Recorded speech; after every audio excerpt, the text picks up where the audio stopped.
Hi guys, welcome to my channel. நம்ம collection வீடியோவில் இன்றைக்கி ஒரு சின்ன மினி விளாக் தான். என்ன விளாக்குன்னு பார்த்தீங்கன்னா, நம்ம ஊரில் மீன் எதுவுமே வரலை. ஃப்ரெஷ்ஷான மீன் எனக்கு கிடைக்கல. நான் எப்போவுமே ஃப்ரெஷ் பீஸ் தான் வாங்குவேன். உங்களுக்கு நல்லாவே தெரியும், வீடியோவில் காமிச்சிருக்கேன். அது கிடைக்காதனால என்னென்னு பார்த்தீங்கன்னா, தியாகத் திருநாளான பக்ரீத் திருநாள் வந்தனால அவ்வளோக்கா மீனுக்கு யாரும் போகலை இன்னும் நம்ம ஏரியாவில். அதனால் மீன் எதுவும் கிடைக்கல. அதனால் நான் இன்றைக்கி ராம்நாட் போய் அங்கே தான் ஃப்ரெஷ்ஷான மீன் வாங்கினேன். ராம்நாட்டில் ஐஸ் மீனும் இருக்குது, ஃப்ரெஷ் பீஸும் இருக்குது. நம்மளுக்கு எது பிடிக்குமோ அதை நம்ம வாங்கிக்கலாம்.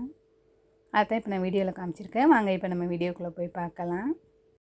நாங்கள் இங்கேருந்து பசங்களை ஸ்கூலுக்கு அனுப்பிட்டு 9:30 மணிக்கு தான் போனோம். அங்கே போய் ரீச் ஆகும்போது மணி 10 மணி ஆயிடுச்சு. 12:30 மணிக்கு ஸ்கூல் விட்டுருவாங்க. நான் அதுக்கிடையில் சமையல் பண்ணினேன். கொஞ்சம் சின்ன வேலைகள் இருந்துச்சு ராம்நாட்டில், அதையும் முடிச்சுட்டு தேவையான அளவுக்கு இறால் அப்புறம் மீனும் வாங்கிக்கிட்டேன். நான் இறாலை 3ஆக பிரித்து வச்சுட்டேன்.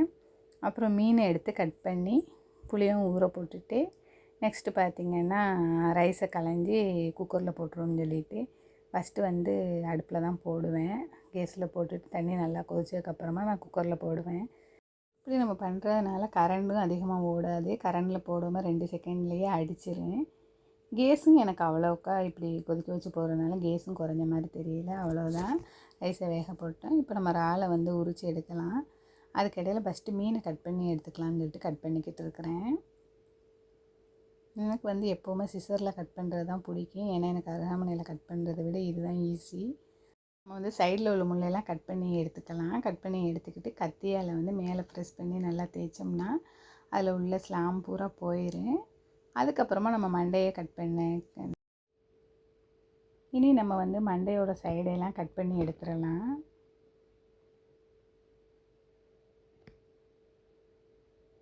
நம்ம சிசரை அந்த மீனுடைய அந்த கண் பகுதி இருக்குல்ல, அங்கனுக்குள்ள ரெக்க மாதிரி இருக்குல்ல, அதில் விட்டு அப்படியே நீளமாக இழுத்தோம்னா அது அப்படியே கட் ஆயிரும். அவ்வளோதான். மண்டையை இப்போ நம்ம கட் பண்ணி எடுத்துடலாம் ஈஸியாக. அதில் குடலோடு அப்படியே பிடிச்சி இழுத்தோம்னா எல்லாம் வந்துடும்.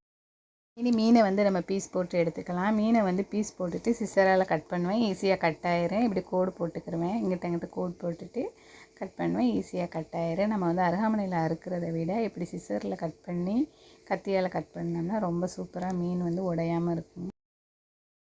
இனி இப்போ நம்ம இதை பீஸ் போட்டு எடுத்தாச்சு. இனி வாங்க நம்ம மசாலா கரைச்சி எடுத்துக்கலாம். ஃபஸ்ட்டு புளியை ஊற வச்சுட்டு பக்கத்துலேயே தக்காளி, வெங்காயம், பச்சை மிளகா எல்லாத்தையும் போட்டு மசாலாத்தூள் தேவையான அளவு உப்பு சேர்த்து வச்சுருக்கிறேன். இப்போ நம்ம இதெல்லாம் நல்லா பிணைஞ்சி எடுத்துக்கலாம். அது மேலே நம்ம புளி ஊற வச்சுருக்கோம்ல, அதையும் கரைச்சி அதில் ஊற்றிக்கலாம்.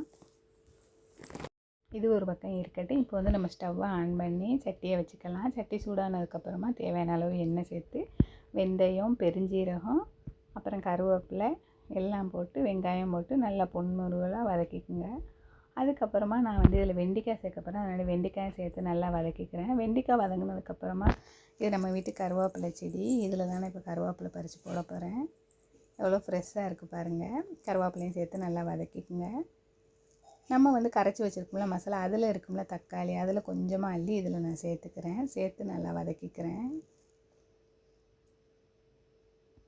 நல்லா வதங்கினதுக்கப்புறமா நம்ம கரைச்சி வச்சுருக்க மசாலாவை இதில் சேர்த்துக்கலாம். அது சேர்க்கவும் டப்புன்னு மூடிடணும். அந்த வாடை வெளியில் போயிடுச்சுன்னா டேஸ்ட் நல்லா இருக்காது. இப்போ நம்ம அதை எடுத்துகிட்டு அதுக்குள்ளே மூடியை சேர்த்துக்கலாம். அவ்வளோதான். இப்போ குழம்பு கொதிச்சதுக்கப்புறமா நம்ம மீன் சேர்த்துக்கலாம். அதுக்கிடையில் இப்போ பக்கத்தில் நம்ம மீன் பொரிக்கிறதுக்கு தேவையான ஃபிஷ் எடுத்து வச்சுருக்கேன். அதை பிரட்டி வச்சிடலாம். இப்போ மணி 12, 15 ஆயிடுச்சு. அவங்க வந்துடுவாங்க. அதுக்கிடையில் நம்ம வேலை முடிக்கணும். நம்ம 12 மணிக்கு தான் வந்தோம். 1/4 மணி நேரத்துலேயே இவ்வளோ வேலையும் பார்த்தாச்சு. ஈஸியான வேலைகள் தான் சமைக்கிறது.